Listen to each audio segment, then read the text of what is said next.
Hi friends, ನಾನು ನಿಮ್ಮ ರಶ್ಮಿ ಮಾತಾಡ್ತಾ ಇರೋದು. ಇವತ್ತು ಕಡ್ಲಿ ಪಲ್ಯ ಮಾಡೋದು ಹೇಗೆ ಅಂತ ನೋಡೋಣ ಬನ್ನಿ. ಬಾಣಲೆಗೆ ಒಂದು 4 ಸ್ಪೂನ್ ಎಣ್ಣೆ, ಜೀರಿಗೆ, ಮೆಣಸಿನ್ಕಾಯಿ ಮತ್ತು ಜಜ್ಜಿಟ್ಕೊಂಡಿರೋ ಬೆಳ್ಳುಳ್ಳಿ ಹಾಕ್ಕೊಳ್ಳಿ. ಆಮೇಲೆ ಹಸಿ ವಾಸನೆ ಹೋಗೋ ಮಟ್ಟ ಬೆಳ್ಳುಳ್ಳಿನ ಮೆಣಸಿನ್ಕಾಯಿನ ಹುರ್ಕೊಳ್ರಿ ಒಂದು 2 ನಿಮಿಷ.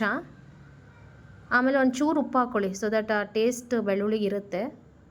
ಇದು ಚೆನ್ನಾಗಿ ಹಸಿ ವಾಸನೆ ಹೋದ್ಮೇಲೆ ಕಡ್ಲಿ ಪಲ್ಯ ಹಾಕ್ಕೊಳ್ಳಿ.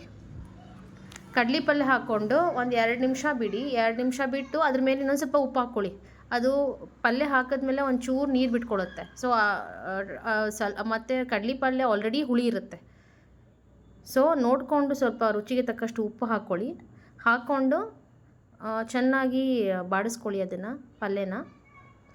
ಒಂದು 10 ನಿಮಿಷಕ್ಕಾಗುತ್ತೆ ಈ ಪಲ್ಯ, ಜಾಸ್ತಿ ಏನಿಲ್ಲ. ಮತ್ತು ತುಂಬ ಟೇಸ್ಟಿಯಾಗಿರುತ್ತೆ. ನಮ್ಮ ಉತ್ತರ ಕರ್ನಾಟಕ ಕಡೆ ನಾವು ಇದನ್ನು ರೊಟ್ಟಿಗೆ ಹಾಕ್ಕೊಂಡು ತಿಂತೀವಿ, ತುಂಬ ಟೇಸ್ಟಿಯಾಗಿರುತ್ತೆ. ಕೊನೆಗೆ ನೋಡಿ ಹಿಂಗಾಗಿರುತ್ತೆ. ಅಷ್ಟು ಹಾಕಿದ ಪಲ್ಯ ಇಷ್ಟೇ.